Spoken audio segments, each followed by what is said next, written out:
Hi, everybody. Mike Bloom here, welcoming you back for coverage of the third and final season of Squid Game. It's been only 6 months since we last saw and talked about the hit Netflix series. It was a big post Christmas Day hit, and now summer is upon us, and things are heating up on that island as we will get into the final batch of episodes from the hit Korean series. But of course, I am not alone here. I am joined and will be joined every day to recap this upcoming season by the one, the only Chappell.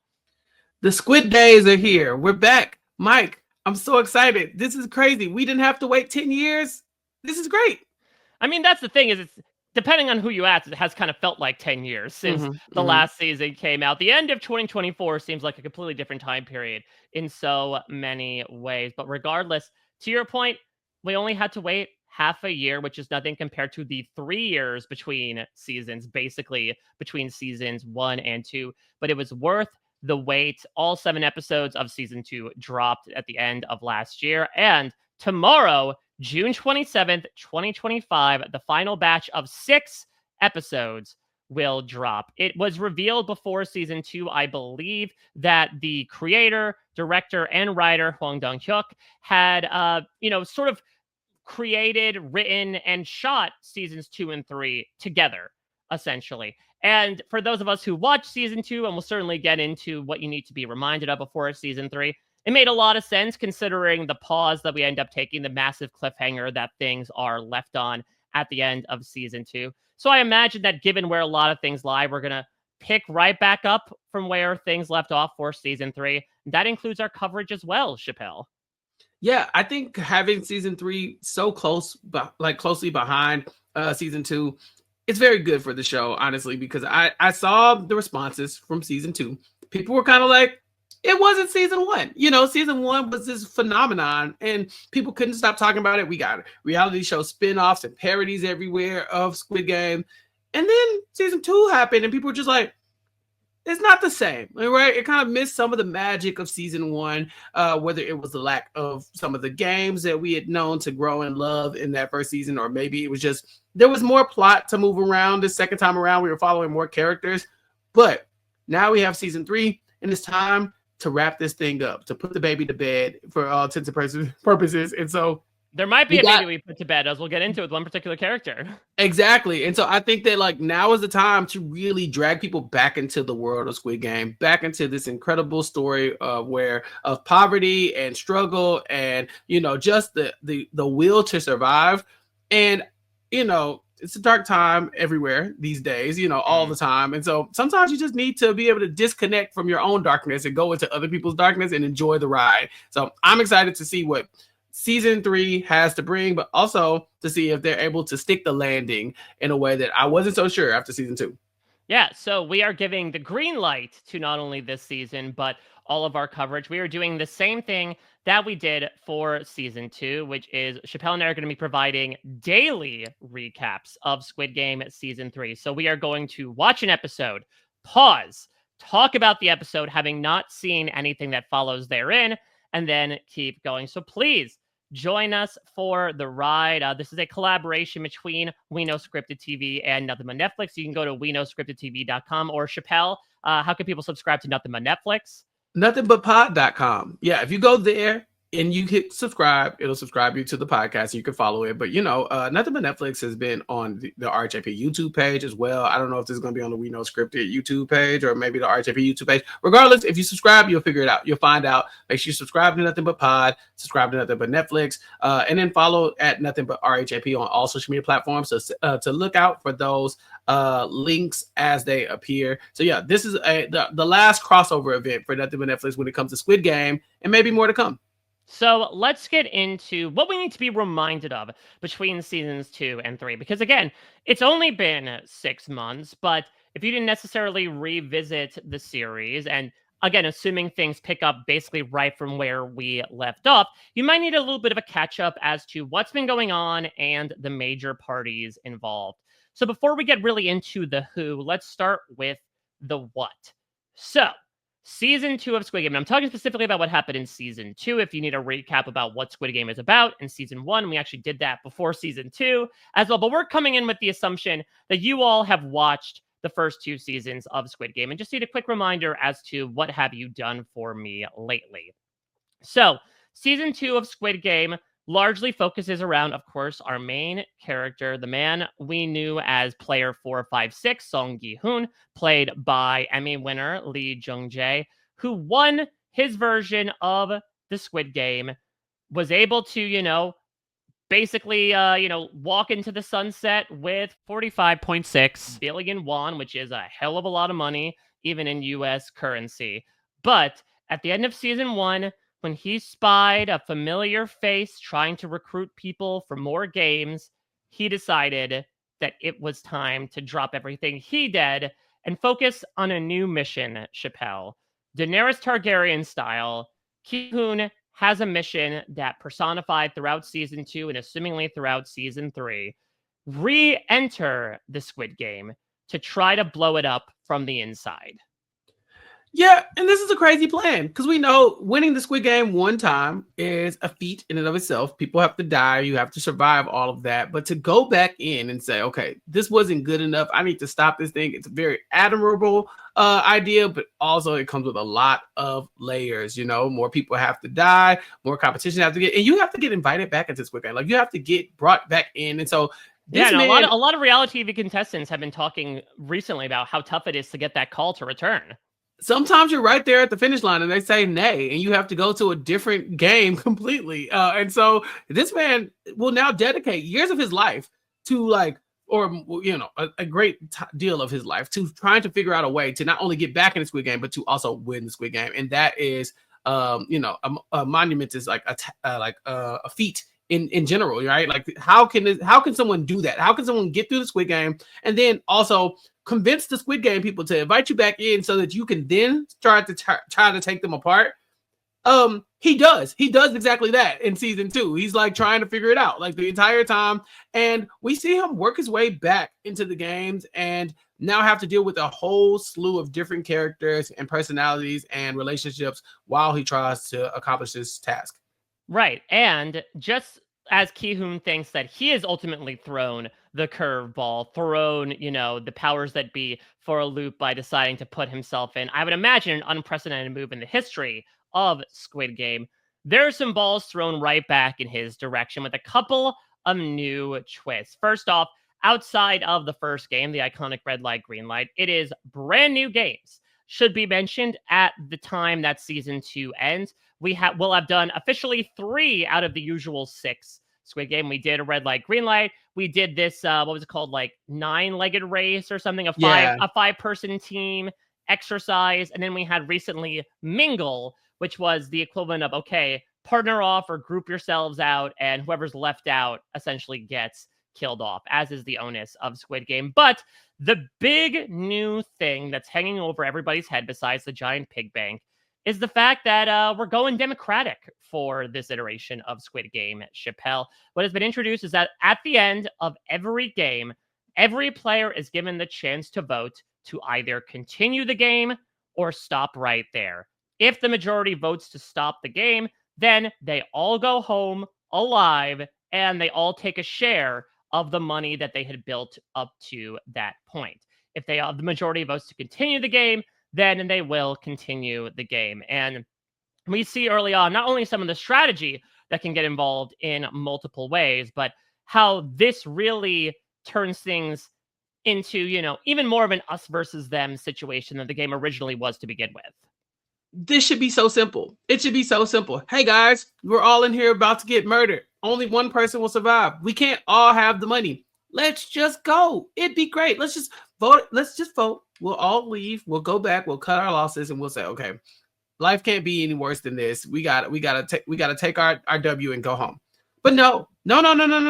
These people are desperate. A lot of them are, and varying different levels of desperation to maintain their status in this game, to stay in the game, and to honestly to kill some of these people. We see some personal vendettas explored in this game, but also just the idea that, okay, so you don't want to compete. Maybe your life isn't worth this $4.56 million or won or whatever. But mine is definitely worth it. Like, this is definitely worth the risk for me. And so I'm going to stay here. But not only am I going to stay here, I'm going to try to tilt the odds in my favor. What if there are less people involved that want to stay? I mean, that want to leave than there are to stay.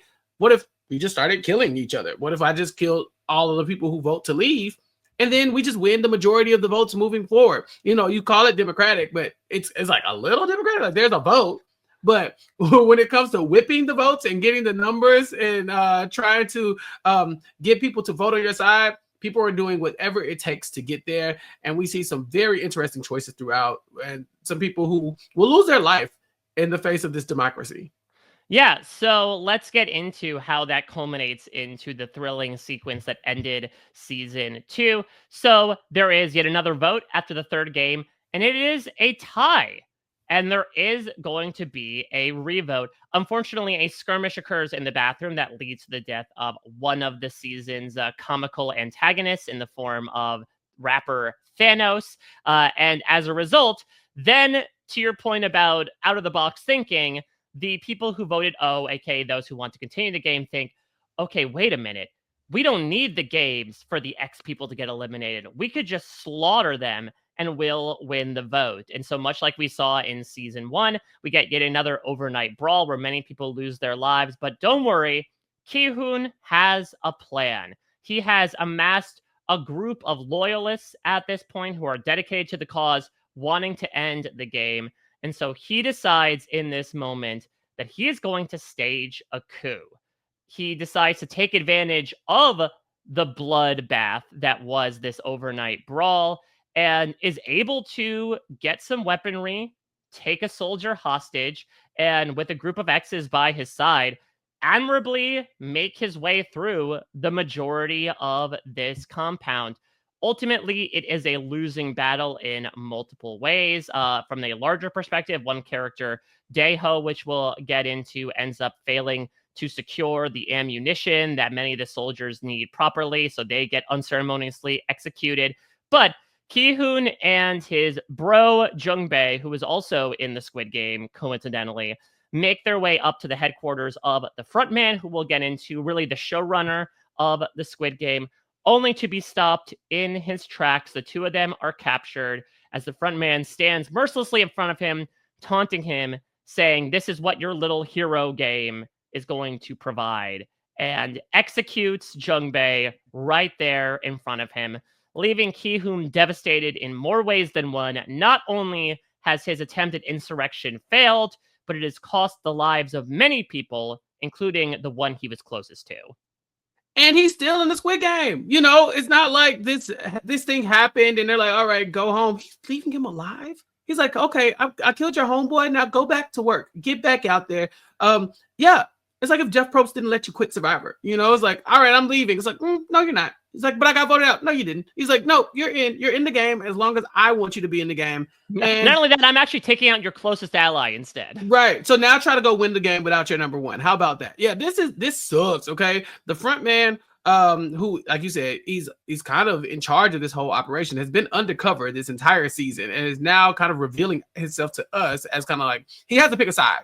And so he's now on the side of like making sure that this insurrection doesn't happen and that the games continue, because this is now a larger battle between him and Gi-hun this entire season. I mean, the season 2 is basically them working together in quotation marks. Yeah, but him being a mole the entire time and knowing that he was always going to be Team Squid Game over his friend here. And so with the front man, though, we do have some external ops to him. Yes. And when I say external, we mean not here on the island, but trying to get to the island. And, you know, our favorite storyline for season 2 by far. Yeah, so let's get into some of the rest of our cast outside of Gi-hun. So you mentioned In-ho, and let this be our blanket statement as we did at the beginning of season 2. Chappell and I are both not Korean, so we do our best in attempting to pronounce these names correctly. Apologies if we sometimes stumble in that regard. Feel free to correct us. But In-ho is a former winner of the Squid Game, who again was made the head of it from the time that we experienced it. And having seen what Gi-hun did to put himself in and try to prove his entire experiment wrong, he decides to match it by also putting himself back in the Squid Game. He takes on this sort of nebulous identity of number one, much like a fellow showrunner of the Squid Game did as well back in season 1, and was one of Gi-hun's closest allies who turned into one of his worst enemies. He ends up essentially killing the identity off, faking his death at the end of season 2. So he is just full front man from now on, as opposed to full frontal man. But to your point,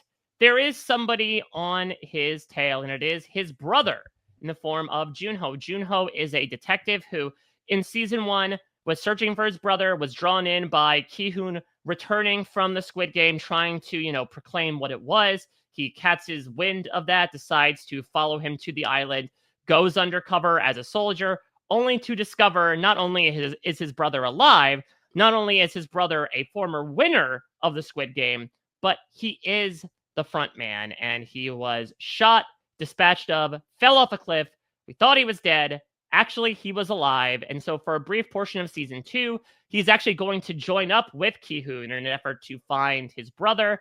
Once Gi-hun ends up going back into the Squid Game, they lose all communication with him. So he is now working valiantly to find this island, find Gi-hun, most importantly, find his brother.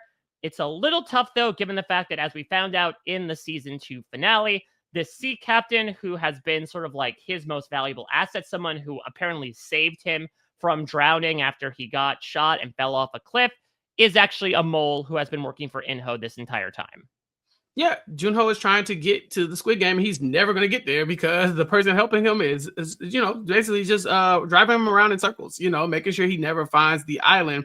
And so now that we have season 3 upon us, we have the question, is he ever going to be able to get there and help Gi-hun with his task in order to, take down the front man? And even what does it look like when he gets there? Does he make it and immediately, confront the front man? Does he kill him? Does he try to win him back over? We don't know, because he spends the entire season 2 in limbo, just trying to get there. And so we'll see what happens now that it's been revealed to us that he cannot trust Captain Park. But, he still doesn't know. And so we don't know how far into season 3 or if he ever is able to make it to the island. I would think so, considering he's a detective. And, this is one of the primary conflicts we have here. But throughout season 2, we never really got that far. All right, let's get into, as you mentioned, some of the new faces that we were introduced to in season 2. And we have a couple of pre-existing relationships. We're going a little, early seasons Big Brother here and throwing in a couple of pairs that know each other in the midst of all of these 456 strangers. Let's talk about quite the complicated pair here in Jung-jae and Myung-gi, aka MG Coin. The two of them are a former couple, I should say, at the time that all of this is happening. Obviously everyone signs up for the Squid Game usually because they are given this chance to win an unforeseen amount of money. Usually that means they are destitute or, really on hard times for one reason or another. For Myung-gi, who we refer to as MG Coin because that was his big YouTube name at the height of his fame, he is a famous crypto, commentary or voice or crypto dealer. Scammer.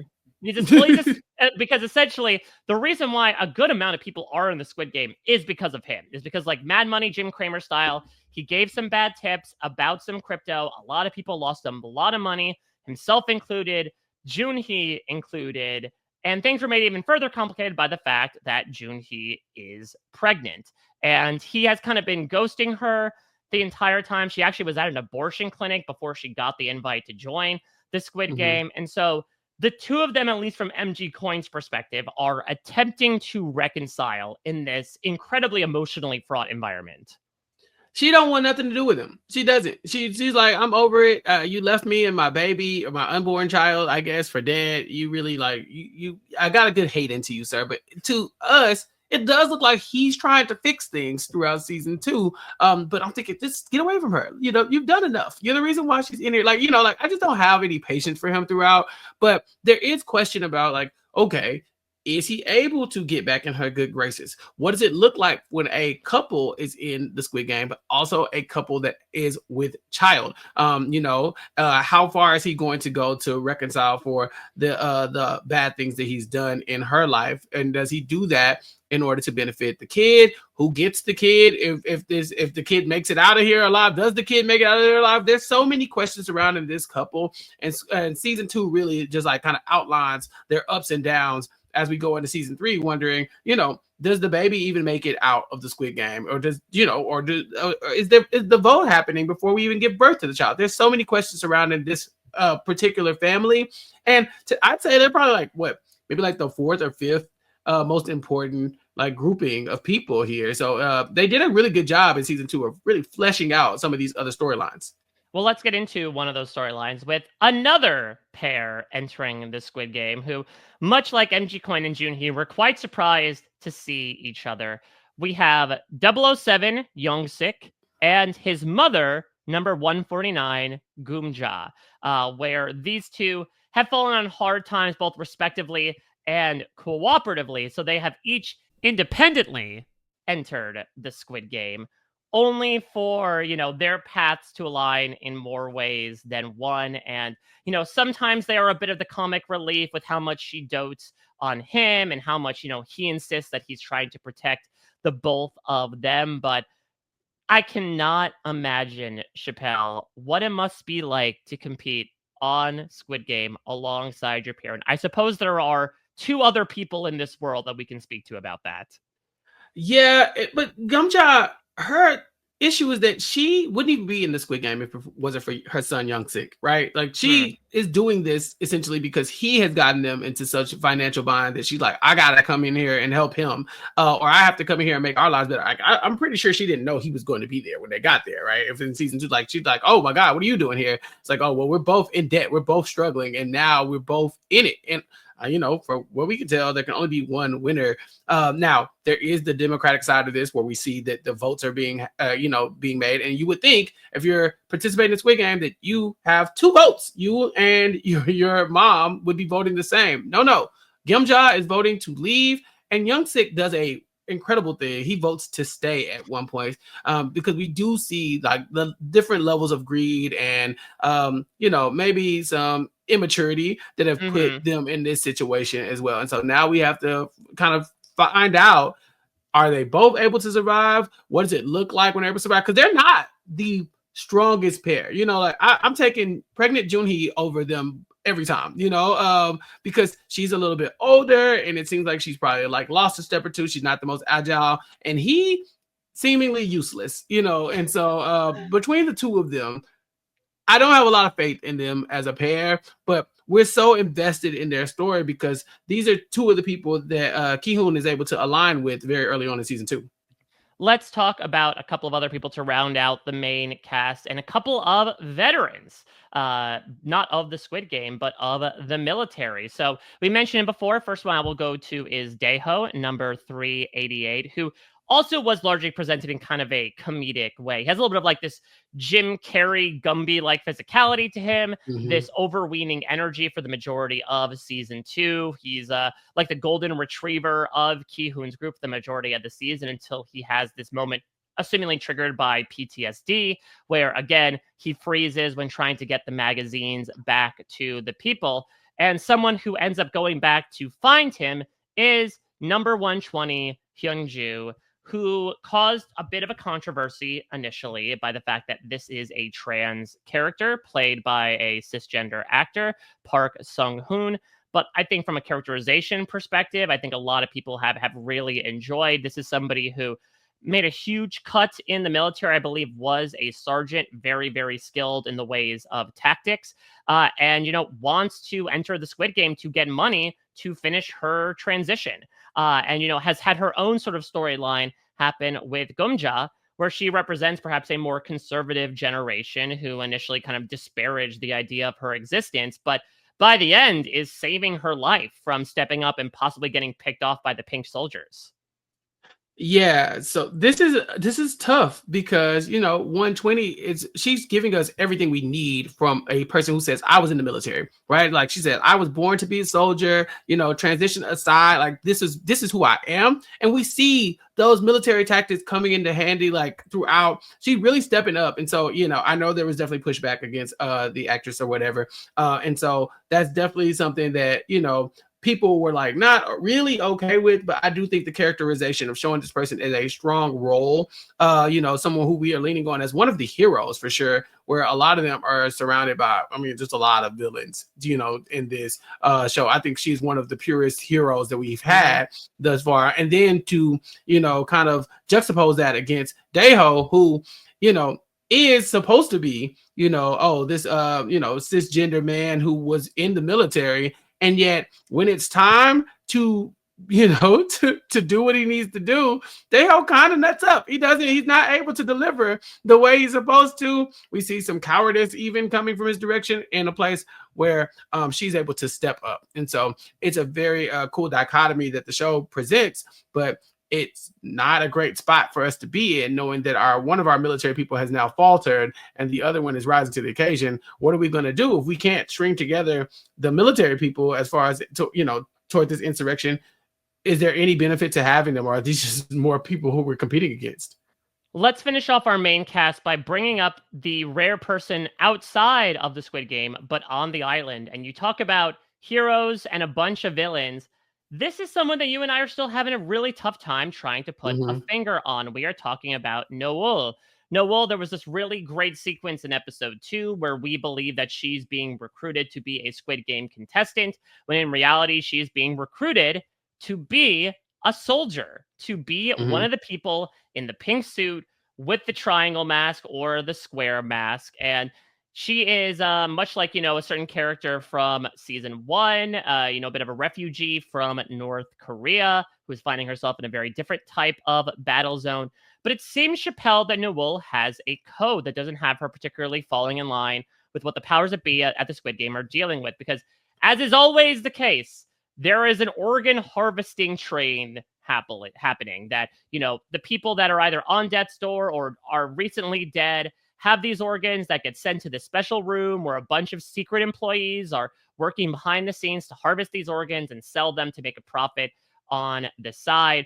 And Noel is someone who has just mercilessly been squashing that trade. She's taking out all of these people. There's some moment in Red Light, Green Light in season 2 where Hyunju and Gi-hun help this guy with a broken leg across the finish line, and then Noel just kills him. Like, technically he passed, but she still murders him, and it gets her certainly butting heads a bit with the people in charge as she is actively trying. She's doing her job, but she's also not allowing a separate track to happen behind the scenes of the island.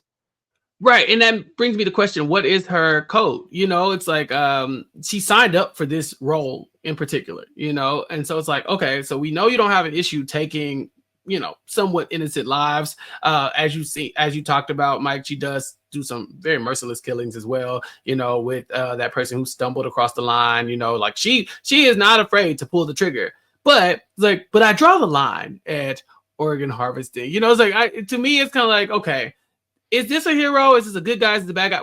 We're not quite sure. We do know that she does have a personal connection with someone who is in the Squid Game. That gentleman we saw, who I think he worked at the park with her as well. But aside from that, she's a big question mark for me because I don't know if she's going to be beneficial to us in the long run. There has to be a reason why we're following her. And it can't be just on the organ harvesting because that's just not that big of a storyline in Squid Game. It's always like something that's going on in the background. But how does she play into the larger cast with what Gi-hun's doing, what the Squid Game looks like, what the front man is doing? We just don't know yet. But season 2 kind of outlines her journey as we get to season 3, where it does look like she's going to have to start making some tough decisions. All right, let us just go through a string of our recurring cast. That is, of course, all of our main cast. But from a game participant perspective, we have number 44, Sun Yo, also known as the self-proclaimed shaman of the seas. This woman who is apostolizing this idea that, oh, the gods are talking through me. I know how to solve each game. Follow me, and I will lead you on the path towards salvation, which obviously has her jutting up against, friend and foe, mostly foe, many times over the course of season 2. We have your boy, number 125, Min-soo. This very mousy, quiet guy who has, by and large, been a very craven, person inside of the Squid Game. Definitely not as aggressive and violent as many of the people around him. But, as a result, has lost a lot of people close to him. While all he could do was just kind of like stand back and watch it happen and not stop it. And he stood back and did not stop the murder of a very close friend at the hands of this next guy, 124, Namgyu, who is formerly the closest ally of Thanos, but was also like cursing his name and his death and stole all his drugs. He is like this former club promoter who is the exact definition of a loose cannon. And then we have Jung-jae, which is number 100, the guy who owes perhaps the most amount of debt in Squid Game history, billions upon billions of won. So he is one of the most vocal proponents of Team O, of Team Continue the Game, has amassed a lot of allies by his side as well. And then a couple of other people who are off the island of note. We have Woo-sok, who was the accomplice of a former loan shark who was an enemy of Gi-hun before Gi-hun hired him to try to find the front man. And they did, and it came at the loss of, the head loan shark's life. And so Woo-sok is now sort of like continuing in his stead. He watched his boss die in front of him in this perverted game of rock, paper, scissors. And so he has joined up with Gi-hun and now Jun-ho to help try to find the island. But of course, they are prevented by the man we mentioned before, Captain Park, the sea captain who had a recent black hat reveal at the end of season 2. And there are, hundreds of other people, Chappell, that are involved in Squid Game who pop up from time to time only to get unceremoniously killed. So that was a rundown of, I think, all the major players that we shall see how many make to the end of the final season here. Yeah, and that's the fun of Squid Game, right? We know that a lot of you people are going to die, and it's going to be in cartoonishly evil ways as well, knowing that some of these games are coming. But at the same time, there's these side missions and these other plot devices that are really putting some of the background characters in danger too. And so this has a lot more layers than season 1 did. Season 2, I think, very much served as a bridge to kind of get us to all of the things that we have to reckon with in season 3. And so I'm very excited to see what happens next. Now that we've already, set the table for all the drama, it's now time for us to use these last 6 episodes to figure out how this ends. Well, Squid Game loves their way around bridges, but our coverage is not tempered, unlike that glass. Again, every day starting tomorrow, June 27th, we will be in your eyes and ears recapping the premiere of Squid Game season 3, and then every day thereafter, one episode at a time through the end of the season and series, it seems, at least in its initial incarnation. I think certainly, Chappell, when we see what the ending is, we can talk about what the afterlife, in a manner of speaking, of Squid Game might be. But for all intents and purposes, we can call this sort of like the last lap for this particular iteration of the story. And I cannot wait to see what it involves. And hopefully you'll all join us along for the ride as well. Again, WeKnowScriptedTV.com, nothingbutpod.com. Make sure you're subscribed so you don't miss a second of our daily coverage. I am really pumped to get back into the swing of things. I think one of the reasons why, Chappell, we did this podcast is because for a lot of people, ourselves included, it was like, oh, wait, Squid Game's coming back? Mm-hmm. And it is. And I think we need to be reminded not only the major players in play, but also the fact that this is such a well-made show that highlights a lot of the really beautiful and ugly parts of humanity in general. And I am so grateful we have one last ride here. Look, and I'm taking this ride with Mike Bloom, of all people. This is a cultural phenomenon, and I have to have a front seat, not a front row seat. Yeah, a front row seat here to get to witness the beauty of Mike Bloom podcasting about Squid Game. So this is going to be so much fun. Hopefully you all are strapped in and ready to take a seat and listen and talk and comment on our YouTube videos. And, make sure you keep the conversation going, because like Mike was saying, a lot of people kind of lost the thread here on Squid Game. They're like, oh, it's back already? It's back.